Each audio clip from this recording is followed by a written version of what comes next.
Okay. Good morning, everybody. We are having a special gathering of the Clawson DDA to review the master plan, which is pretty exciting.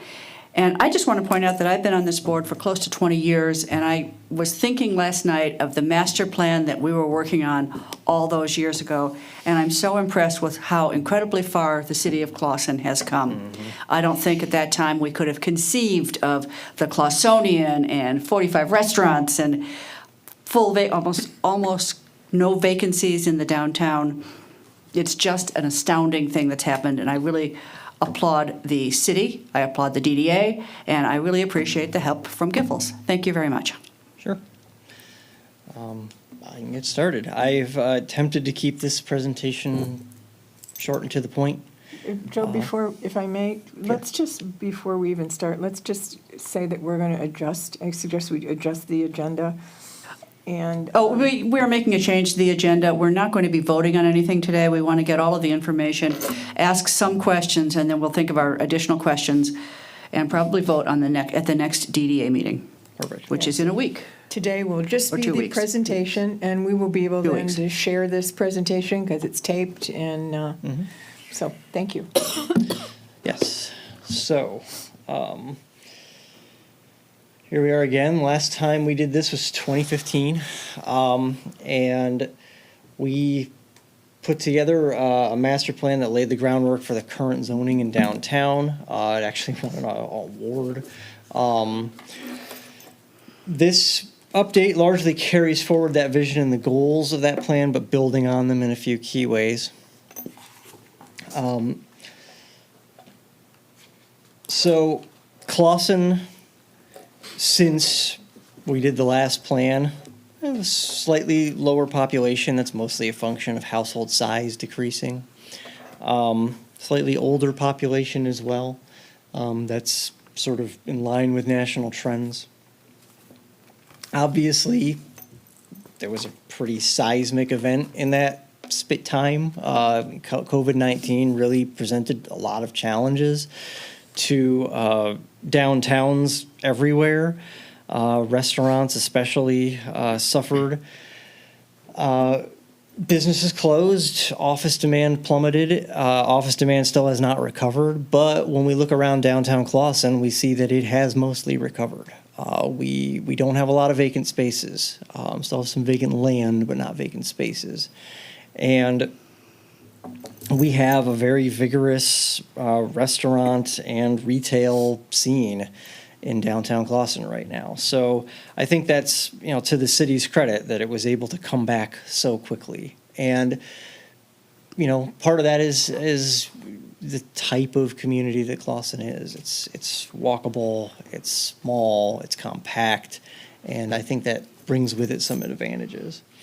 So we haven't stopped planning since the 2015 downtown master plan. There was a general 2018 master plan for the whole city in that time, which picked up the 2015 plan and kind of brought it along as a policy. We're working on a 2024 master plan update right now. It's got a few focus areas, and we're looking at the corridors that extend away from downtown to the north, south, and west, as well as the Crooks Road corridor. Plus So the overall city plan is being updated. Right, exactly. Plus some frameworks for assessing our infrastructure and our parking requirements. We did a sustainability framework that was adopted last year. And then in 2022, there was a parking study done of downtown that gave us some insight as to where we might take that.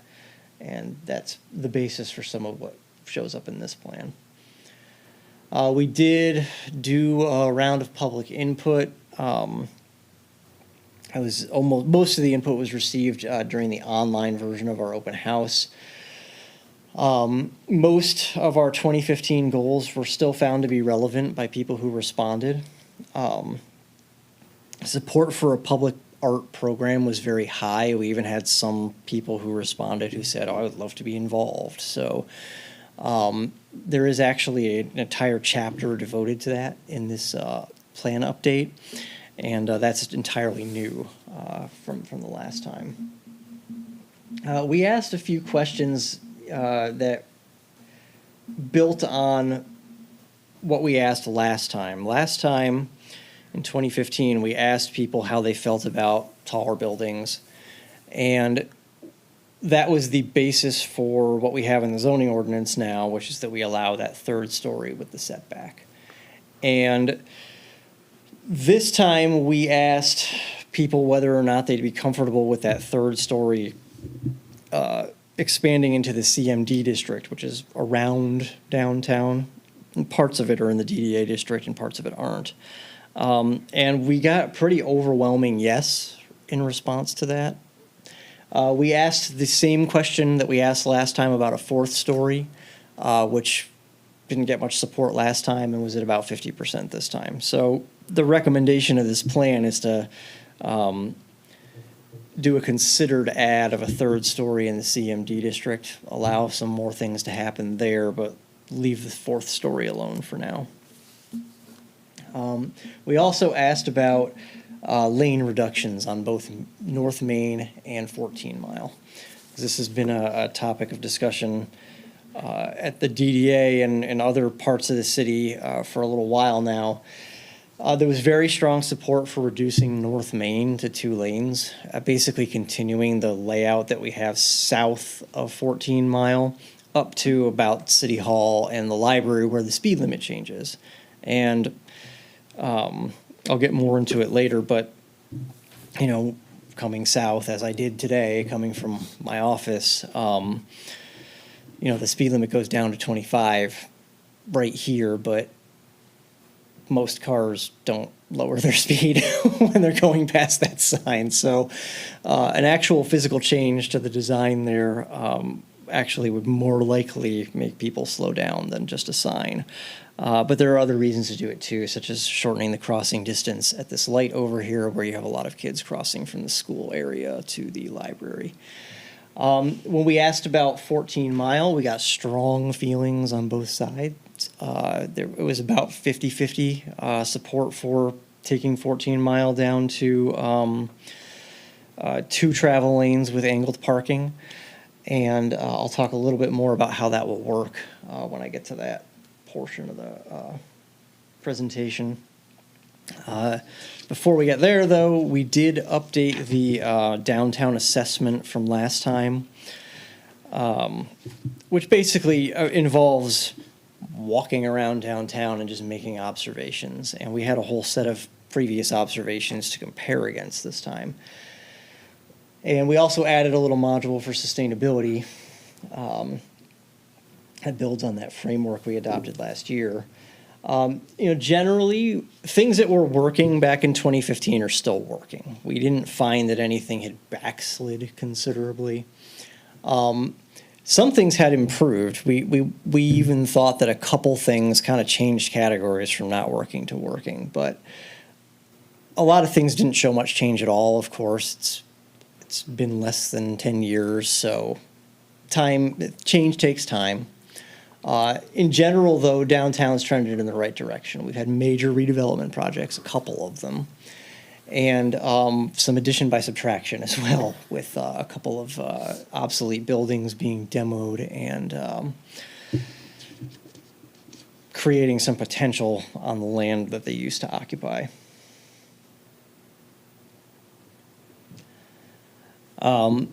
The public art framework, as I mentioned, is a new chapter. So what this does is it basically explores the potential for some sort of public art program and it analyzes the benefits that it could bring to downtown. It may reach beyond downtown ultimately, but here's where it starts. And you know, there's a lot of reasons for that. I mean, the reason people say, let's go to Clawson is because of the downtown, right?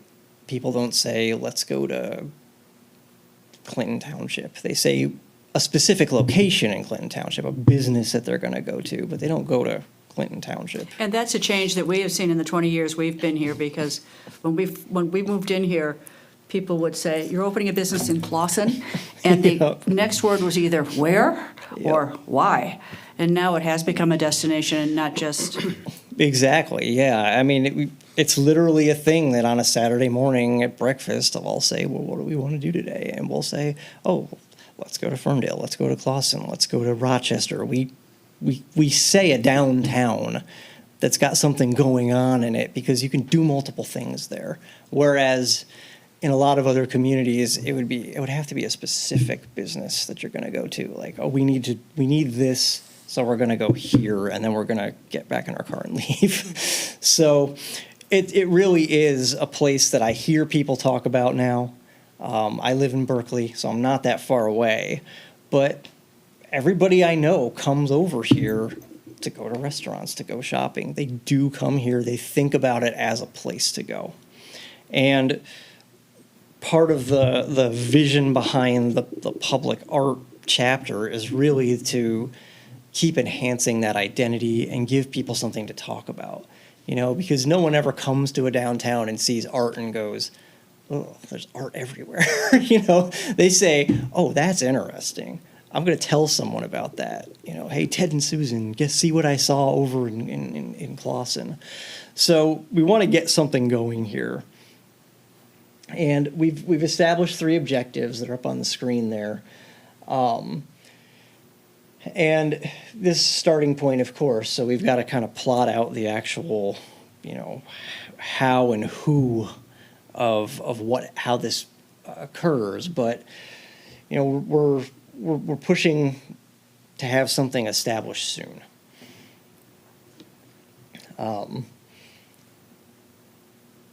So since we don't have a lot of public spaces to use, Right.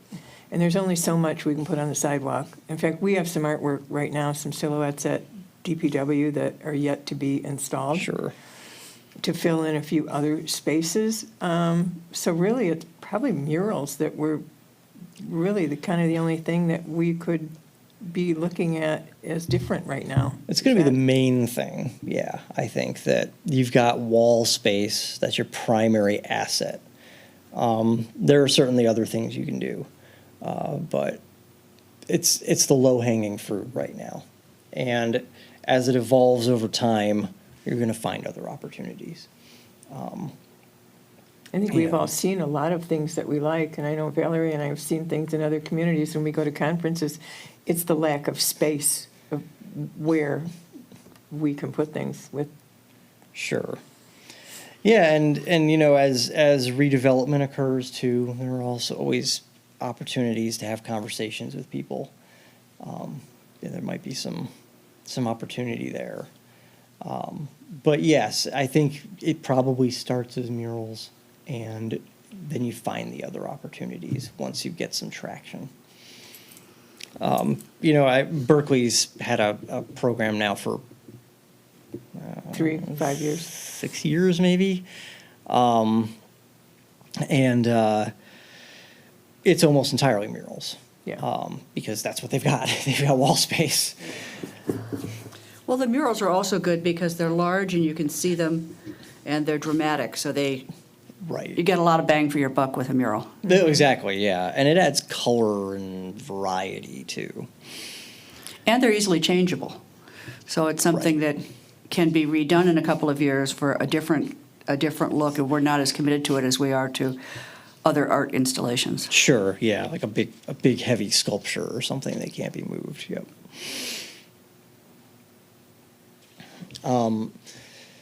I've got the goals from the plan here. I'm not going to read them all or go through them all, but they're kind of carried forward, but with modifications. There are some additional and tweaked objectives in there. By and large, we're trying to preserve the prior vision, but just expand on it. The future land use, isn't changing.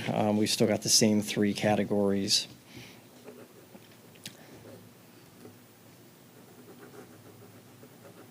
But we are talking a lot about parking, and just making sure that we're getting a visitable feel about the downtown. People feel like they can come here without having to struggle to find things. So two of the things we're talking about are those lane reductions. I've got the 14-mile road one, which would net us about 50 spaces, probably a little more. This is assuming that no existing driveway is closed. If you were to close some on, say, the south side of 14 Mile and find another way of accessing some of those properties, you could gain more.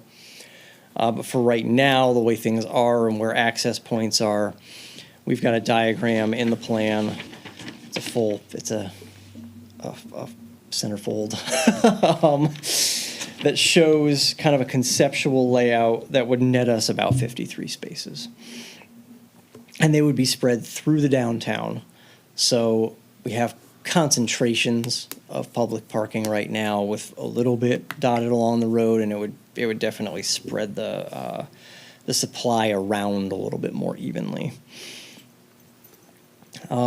So there are, of course, challenges to doing 14 Mile. You have some possibility of backups just based on the traffic volumes that are there right now. Possible shift of traffic to other streets that aren't quite as equipped to handle it. So we have to think about streets like Lincoln and other places where vehicles might go to get around. Now, Google Maps won't send you to those streets, but people who are local and in the know would kind of understand that you can shift. So we've got to think about what the impact on those is going to be. And then, some traffic may just go around. It may go to Maple and 13 Mile. So understanding that there's going to be some volume loss most likely, and how does the lane reduction make up for that in terms of the benefits to downtown. And some of those are, well, you have lower travel speeds through downtown. That reduces noise. It improves safety. And generally speaking, we find that these things benefit local businesses. I think if you looked at the revenues to downtown businesses in Ferndale now versus when they had 4 lanes going through the middle of 9 Mile, you would see a pretty dramatic difference. We would, of course, get the additional parking. We would get more areas for landscaping, a more pleasant walking environment because you're more shielded from the road. Some of that landscaping could potentially be used for local stormwater management. You also might get some spaces for art. Because you're going to have to bulb out the curbs and things, you're going to have space that didn't exist before that could potentially host some of those things. Also, bike racks is another thing that could potentially fit in those spaces. And then all your outdoor dining areas would, of course, be further buffered from traffic by those vehicles now in a diagonal configuration rather than parallel. And then your crossing distances would be reduced on 14 Mile. It would be safer for everybody walking across the street. And we have a very high volume of pedestrians in our downtown. Which is one of the reasons that SEMCOG is on board with the idea.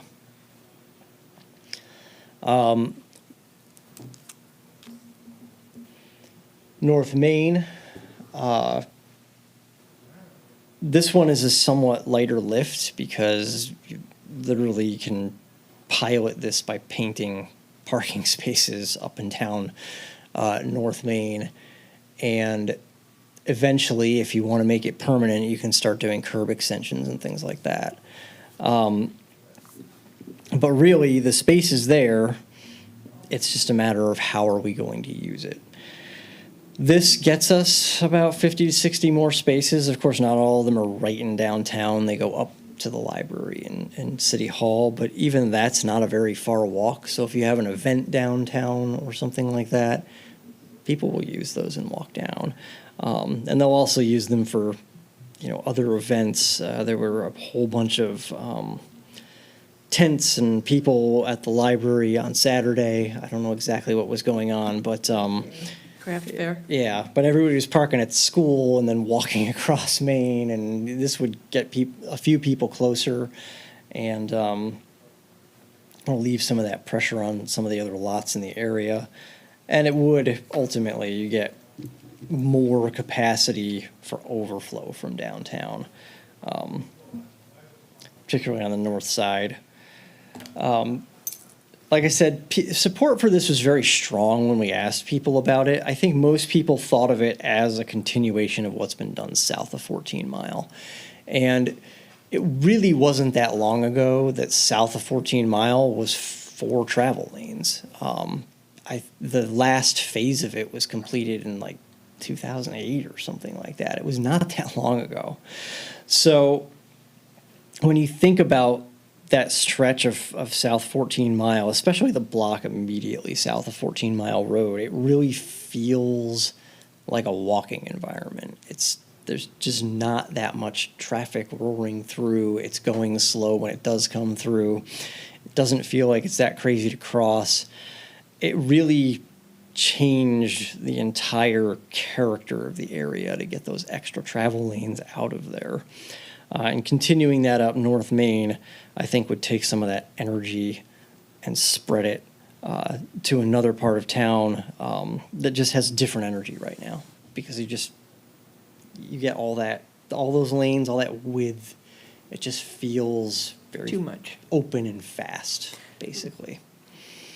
Before we leave North Main, the intersection at North Main and 14 Mile, I'm looking at your drawing, and that turn and the crossing there, I don't see what's the improvement going to be there?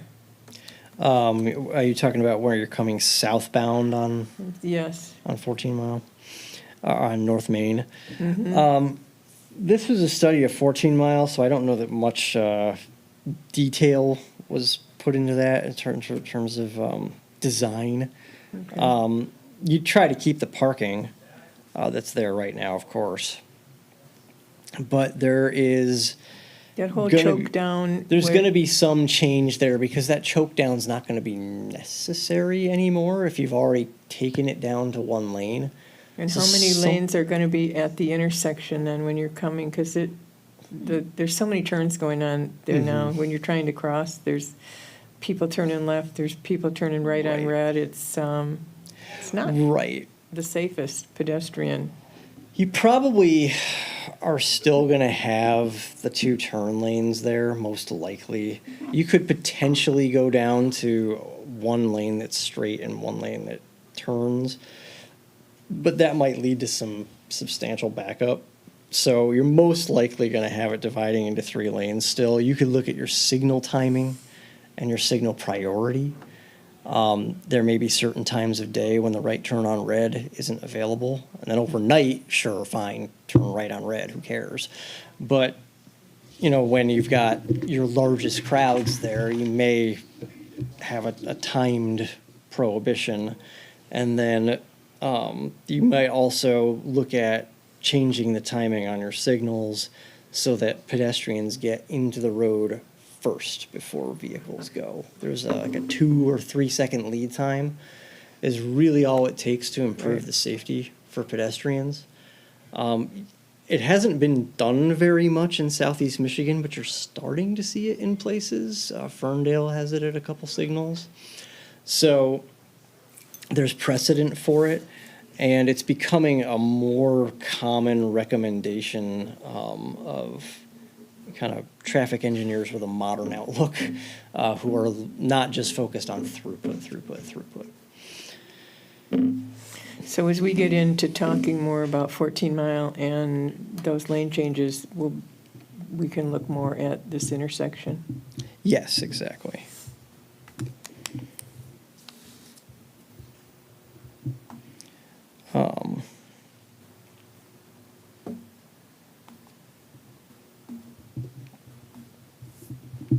Just making a note for myself here.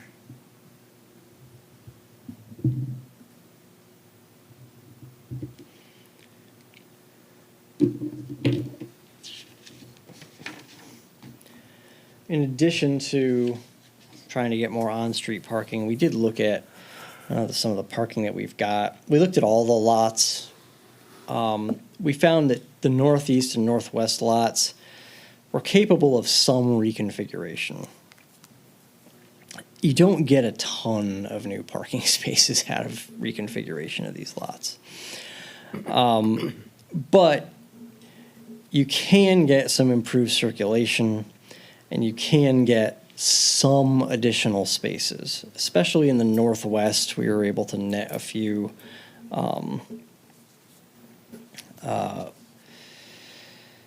When we looked at a redesign, there was one redesign that we looked at that could get us maybe even 9 more in that lot. It's just sort of a matter of how far you're willing to go, and then of course there's some capital expense because you've got those raised curbs.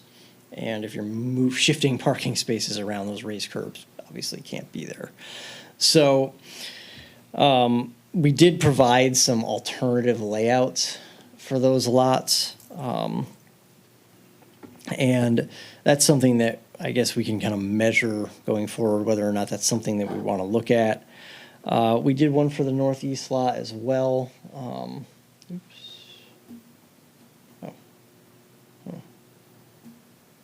I had a slide in here for it. Maybe I hid the slide or something. The northeast lot, you weren't able to gain as much. No matter how much we shoved and shifted, we couldn't get an extra bay of parking. But we did find that you could reconfigure basically by pointing the spaces in the other direction and get somewhat better circulation through there with fewer driveways and many fewer turning movements out onto Bowers to come back in and look for a space. Other thing that we're looking at is just kind of general parking management. So this includes a few things. One is just publicizing where you can go to park, wayfinding, signage that points the way, and then also, that parking study from a few years ago found that we actually have tons of parking downtown. It's just that a lot of it's not available. So identifying those lots that might not be in use during our peak times, particularly like Friday and Saturday evening, and figuring out arrangements that might allow people to use some of those spaces so that the pressure is just taken off of those main lots and the on-street parking that's right next to the uses that people were trying to patronize. It's a safety valve, basically, having more places for people to disperse to when they can't find parking where they first go to look. And then making sure that people are able to develop an awareness of where that is. This is my own experience coming here. I know there have been a lot of times when I've come and I've looked at the northeast lot, and there's been a lot of cars there, 4 or 5 open spaces. And then I go to the southeast lot, and there's like 3 cars in the whole lot. And I'm like, oh, okay, well, I guess I'll just park here and then walk. But a lot of people just don't, and they may not even know that that southeast lot is there and pretty well available. And then there are other times of day when it's full. So trying to work better with what we've got is really another thing that we spent some time on here. And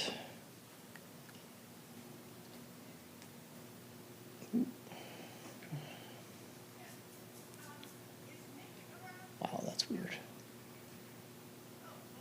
Okay. That's a good-looking group. Very attractive. So if I'm understanding your parking lot maps, the one lot on the northwest, you picked up 3 spaces? No, you picked up 10 spaces there and Yeah, 3 there's one spaces lot. on the northeast lot by reconfiguring it? Yeah.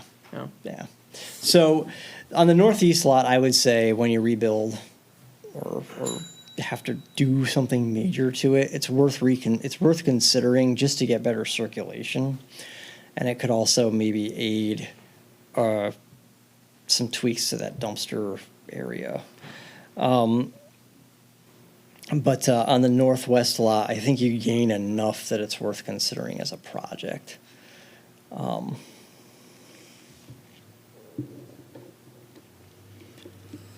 So we do have a little implementation chapter here too that's got some action items that we can pursue to further these goals and objectives. The appendix was not included, but it'll have all the individual responses to the open-ended questions from the surveys and things if anybody wants to look at that. There were a pretty decent number of them, over 200, so it's kind of a hefty chunk of appendix. But there's a lot of colorful commentary in there, so it can be actually kind of enlightening to look at it. But if anybody has any questions or immediate responses right now, I would love to hear it.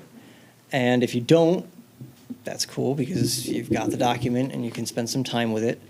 One of the things I'm really interested in hearing is whether or not people feel like we should be pushing harder on anything or not pushing as hard as we are on anything. And then whether or not there's like any open question about how something might happen where we could perhaps provide a little more specificity about like the next step or something. If you feel like it's just not clear where it goes from here, just let us know that. And then we can try to provide a little bit more specificity. And with that, I'll throw the floor to you. With the parking lots, was there any consideration about charging stations? Well, that is talked about in here. We don't have any right now. And I know that Jones looked into it with the county. Was it SEMCOG that had the money? They do. Okay. And partly it's a matter of figuring out what the right location is. Is it an on-street spot? Is it a spot in a lot? But as those vehicles gain more market share, having a couple of charging stations that pop up on a map, 75 is not that far away. If someone's coming up from Cincinnati to go to Mackinac Island, well, they might see, oh, I can charge here and also eat lunch at the same time. It could be a little bit of a draw for kind of people moving through the area. We had considered one location as being North Main on the Pizza Hut side where those parking spaces are. And Yep. Yeah, but one of the important considerations is how close is electrical service, like. And that was why that was Right. a spot. Exactly. How close what? How close electrical service is, so you don't have to rip up a ton of stuff to bring the conduit over. If you only got to go 4 or 5 feet, you might not have to rip up anything. You One might of the just be points able that to you made in pour. there that I thought was good, probably because we're developing our parking lot, is talking to people who are developing additional parking to put in the conduits, which we are, so that when it's time, we have the structure under our lot. And I Yep. think we should be sure that we're all doing that. Yes, yeah, I'm starting to write that into ordinances, especially for multifamily development, where you might find yourself without tenants if you don't give them a place to charge their car in the future. So, yeah, it is an important thing, and I think that, like I said, it could be a draw. And we can probably put on that map that Margolises have put a charging station in the Ace parking lot that is public. Yes, they do have one. And if we were to look at them downtown, again, that space on North Main and another one on South Main, which is right where the electricity is for that plug, so just south of where Clausen Grill is, would be another spot that we could consider for charging station. Those Margulises, they do everything right. They do. Amazing. Are cities like ours looking at the faster chargers? Or, I mean, 'cause I think the investment is significantly higher. It's usually level 2 because they're not nearly as expensive as level 3s. And in a downtown, someone can charge for half an hour and do something. They can have lunch, they can go shopping or something, or just stroll. Whereas if it's at a highway rest stop, it's kind of like, well, okay, I'm just next to a highway, So yeah, I think that the level 2 is as far as we need to go. The level 3 is more for highway side. Right. Type So that's the charging. challenge to the Cincinnati to Mackinac example, though, that you couldn't come and have a 20-minute lunch and get enough charge to continue on your merry way. But Yeah. you Well. could come and hang out in Clausen and shop and dine and, Yeah. yeah. Yeah, exactly. And yeah, if you go to a restaurant where lunch is about an hour, you're going to get a pretty significant charge out of that from a level 2 charger. So, but you're probably not going to grab a sandwich and bolt. Right. So is it primarily on the implementation action items that you are looking for? Do we need to push harder on this, or? I think basically every chapter from the art framework on is really how hard do we want to go on some of these things.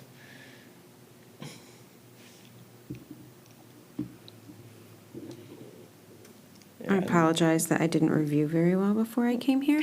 So if I'm asking something that's in there, sorry. But we've talked a lot, over the years about the vacant land. Are there things that you're seeing other cities do and other downtowns do to put pressure there?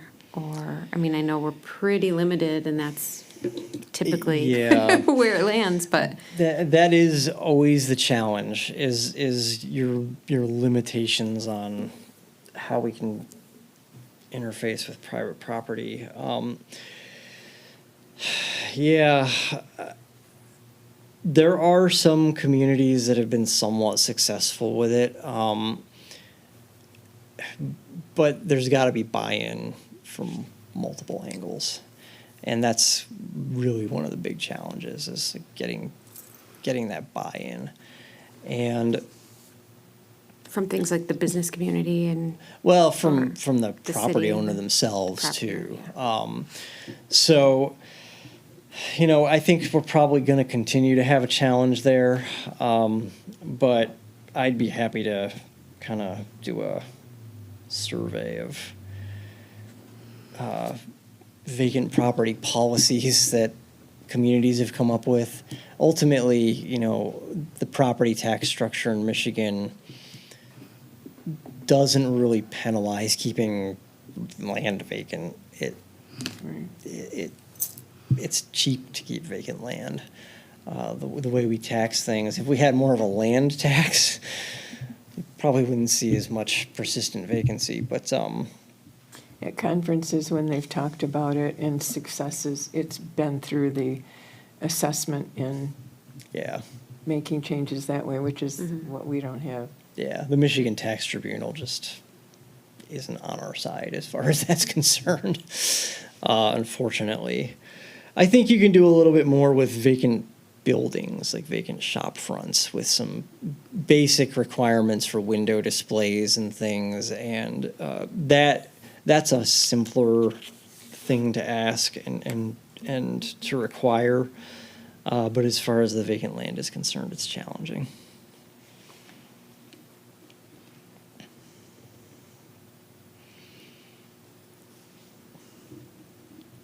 Yeah, we address it a few times in here, but it's sort of a wish list item. Let's put it that way. Any other questions? Wishes, thoughts? I'm good. All right. Thank you for being here. Thank you so much. I read your presentation last night, and it was clear and easy. So anyone who's watching this, I encourage to read it as well as listen to it, All right. And attract. and then support it. Yes. it's also so fun to go through and look at the changes as they've happened. Like you yeah. started the meeting, going through the document and just looking at what things used to be not too long ago, Yep. like you just forget. We have short memories. Be really, yeah. I've got photos of, the old dumpster between Ace and 14 Mile, and I look at what's there now, and I just think, man. Well, you this can still is- look at the dumpster in the northwest parking lot and enjoy that. If you're missing the old dumpster look. Just go to that back corner and Field trip. The differences in the pictures from the last master plan update or last master plan to this update are It's Staggering. noticeable. noticeable. Yeah. There have been a lot of little facade improvements or just people painting things, a pride of place, there's a lot of that that shows up in the photos, I think, and it helps. It makes a difference. Thank you so much. Sure. Again, thanks for being here. I know this is not your usual meeting time, so. Well, it's good to have this out, and good to have it on tape so that we can share it.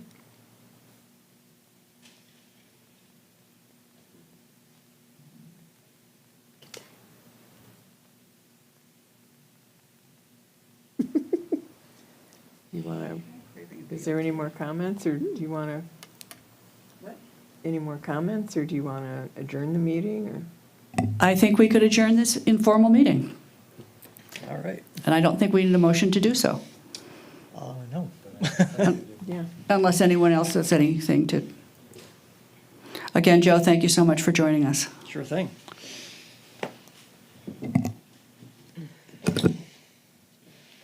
Go get a BLT.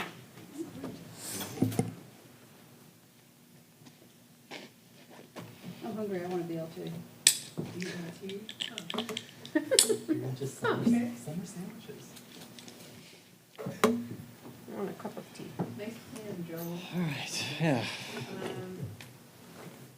Okay, so you'll,